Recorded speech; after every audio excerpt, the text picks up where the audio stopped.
Okay, my name is Lucy Barbara Faticone. Most people know me as Barbara. I lived in Port Washington all my life. I was born on North Maryland Avenue in Port Washington with my family. 5 of us were born there. I was the smallest one, most trouble, naturally. Wasn't always easy, but we had I just have wonderful memories of growing up in that house on North Maryland Avenue that my father purchased when he came from Italy.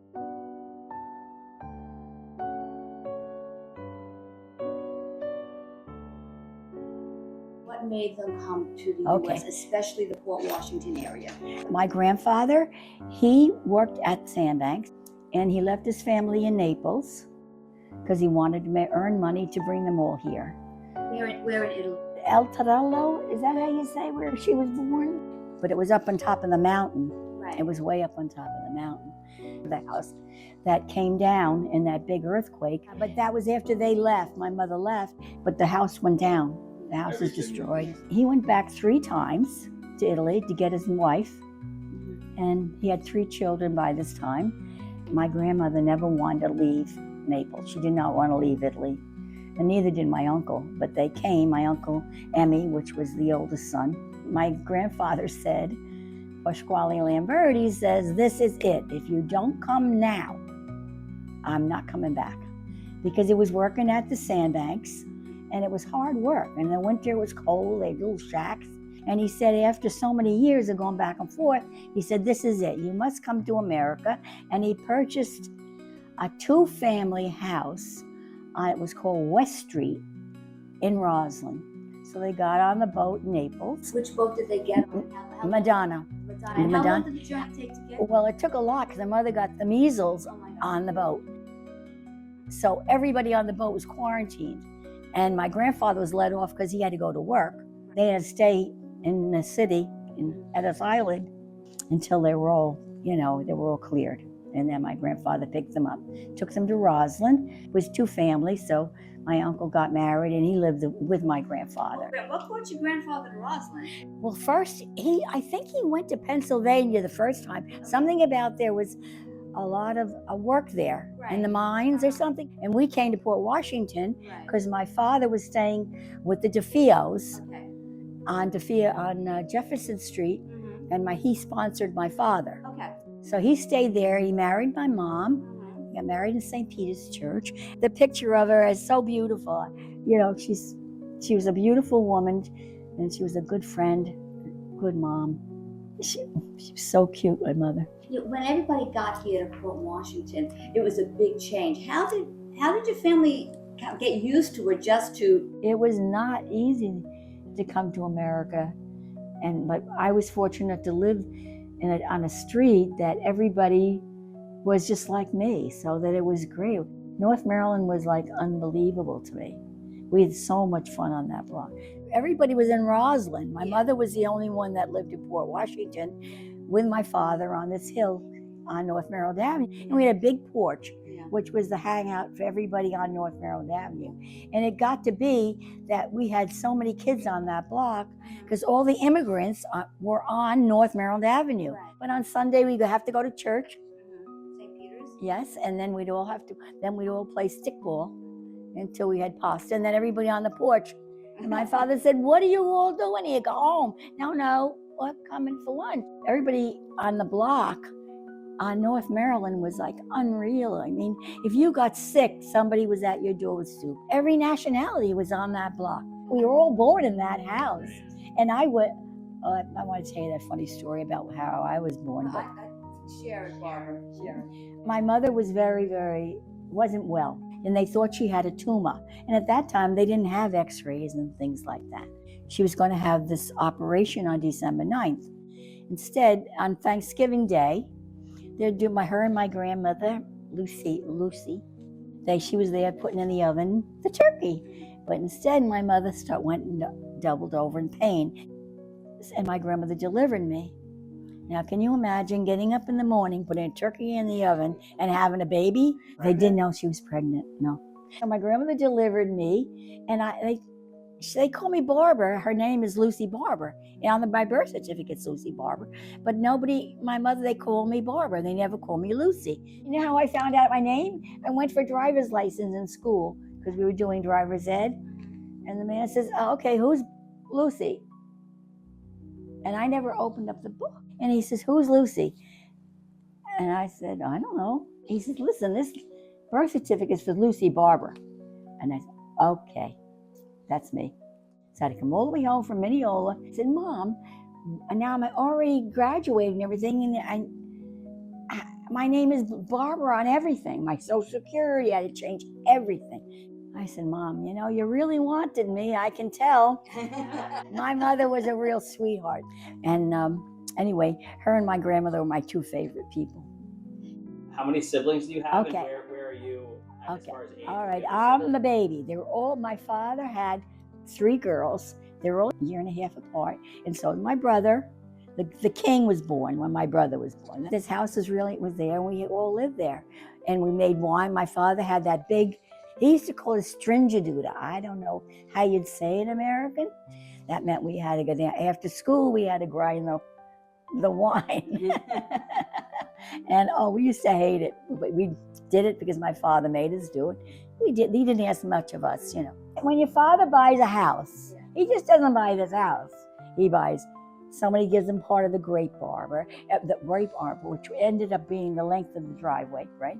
We had an apple tree, a pear tree, a cherry tree, and a garden that you would die for today if you saw the tomatoes that he had. By the time he died, he had the sweetest tomatoes in Port Washington, and he cultivated them himself. Each year, he took the best of the best. And he'd make bundles for all his paisans. Yeah. When they come by, and they'd each take a bundle. If you touch that tomato that he marked with the wool from my sweaters that he tied bows on, you weren't to touch any of it. Anything that he put a bow on, you didn't touch. My father was tough. There was no getting away from that. But he worked hard. He did. He worked so hard. He was a great gardener. He was great.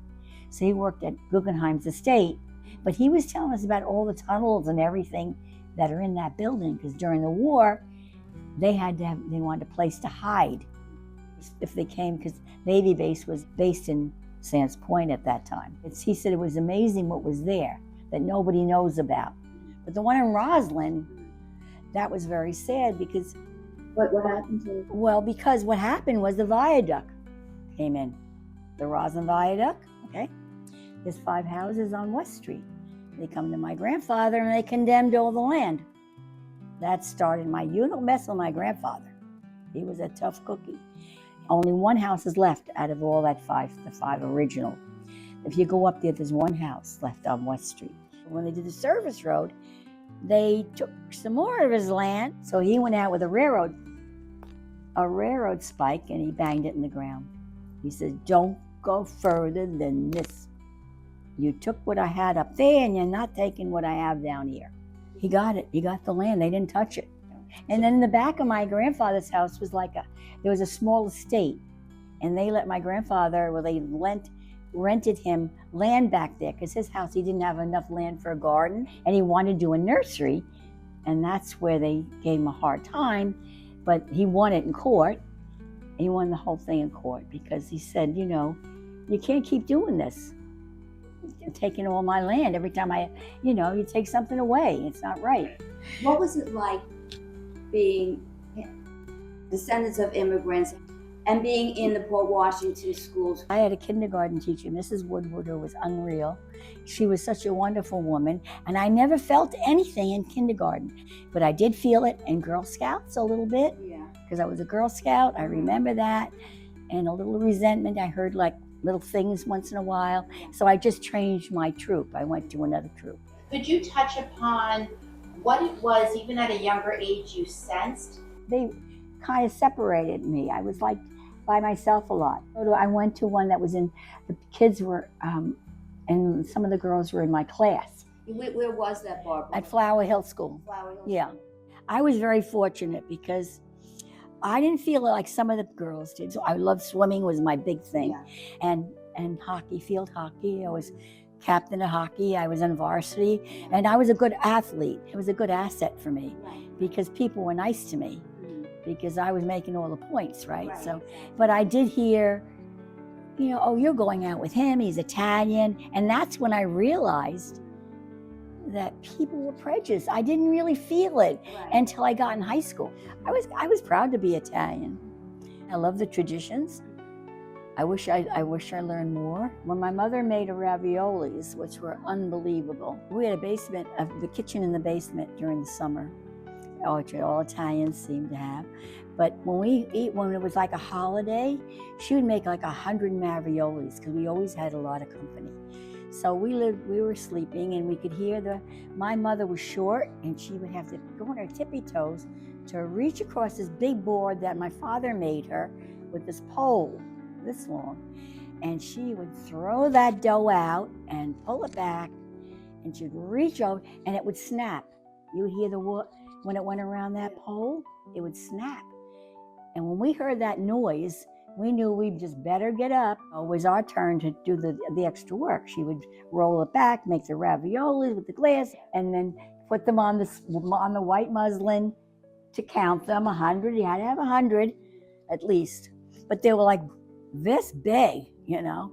And then whatever she had left over, they'd make all kinds of little doodad ones, you know.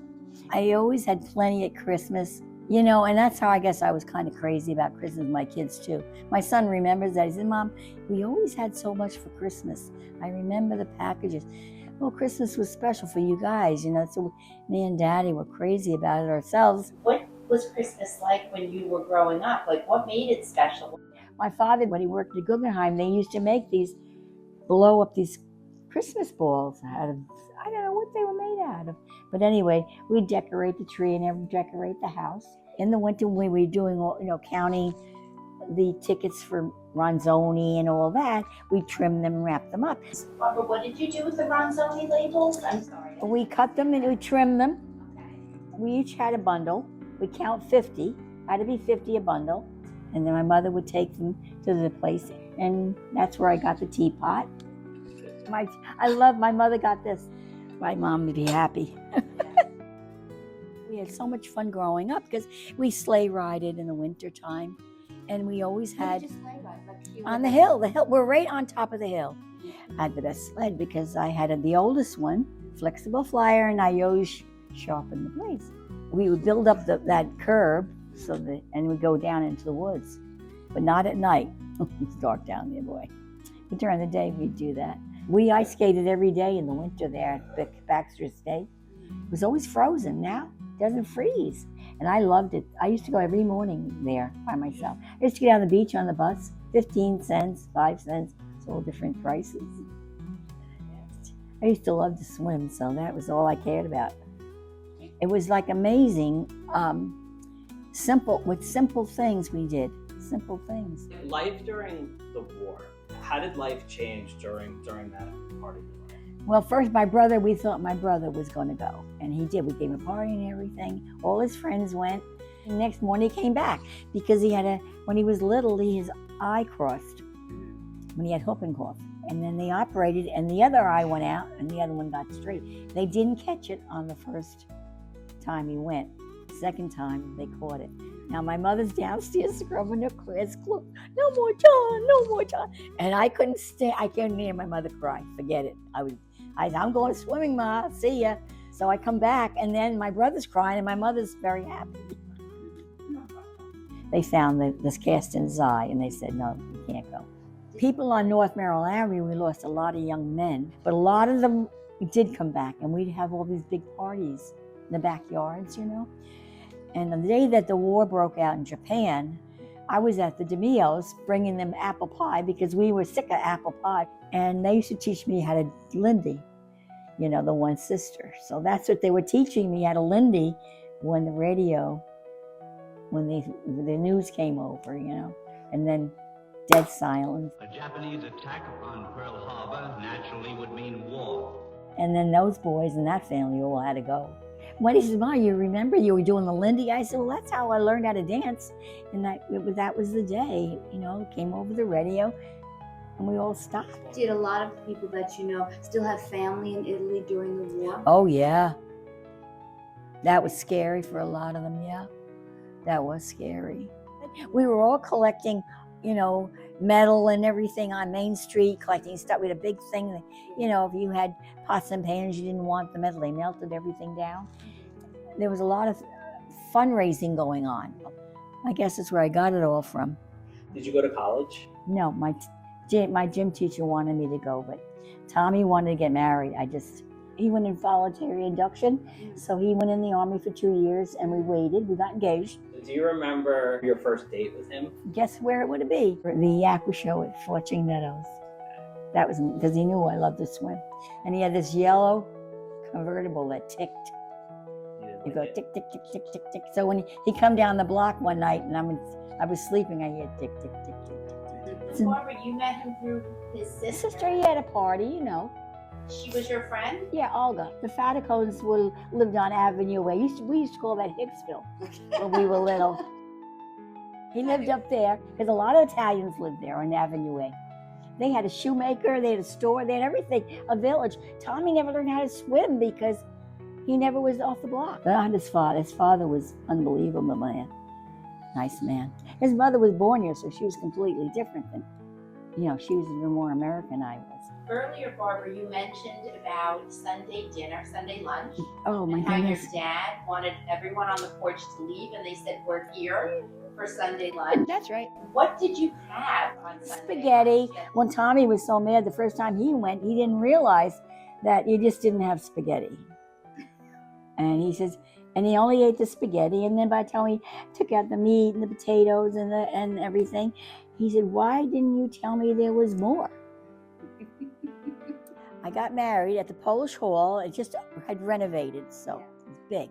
And we had a sit-down dinner, not a football wedding. But my brother had gotten married before me, and my father could only invite 25 people. So when I got married, I said, look, Pop. So when he came to meet me, he used to meet me coming home from the bank. I used to work in the bank. And he walked me down the block, and he says, I said, what's the matter, Pop? He says, well, I can't invite my nieces and nephews to the wedding because they told me it's too many people. I said, all right, just forget about it. I'm getting married like 7 months later. You can invite who you want. Well,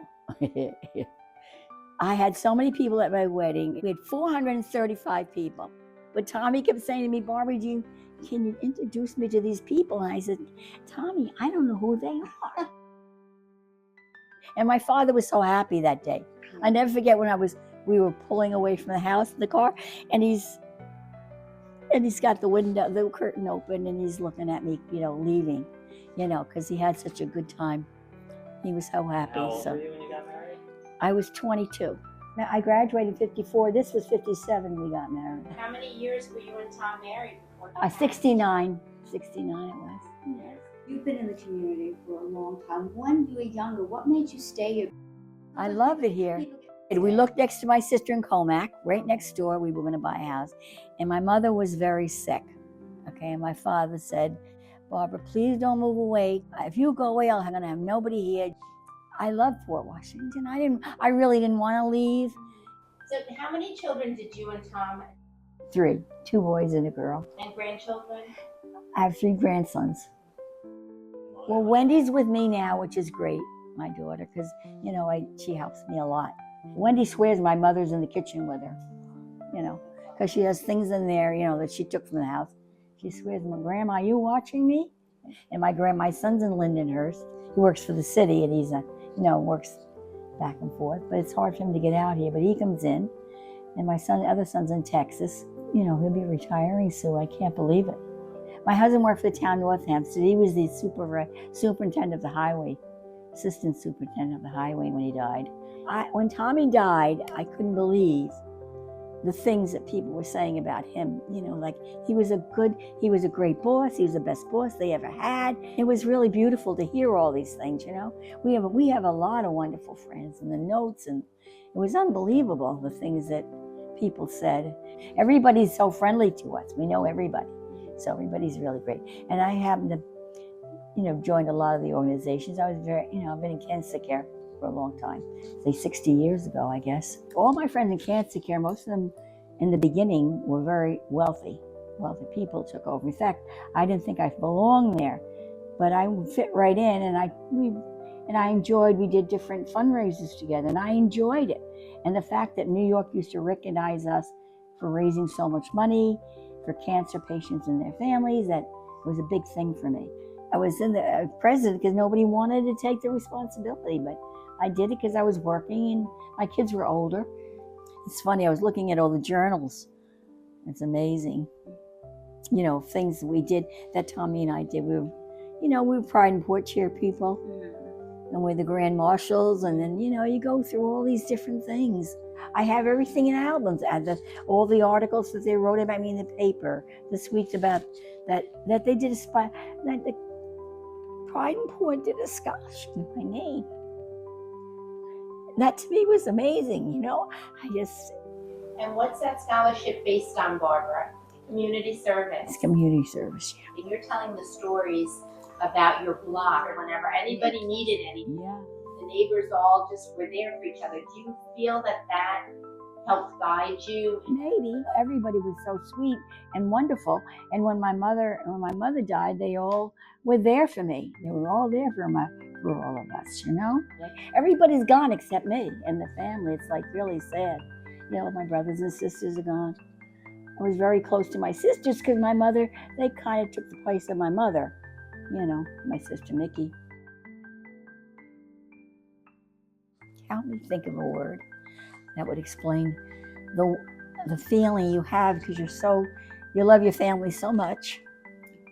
Growing up, I miss my family terribly.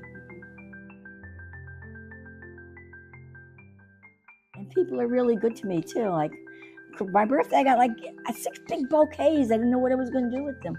And at my door, they were gorgeous. And I hate to see them die, You're going to be Cinderella when you die. You're going to have a parade down Main Street.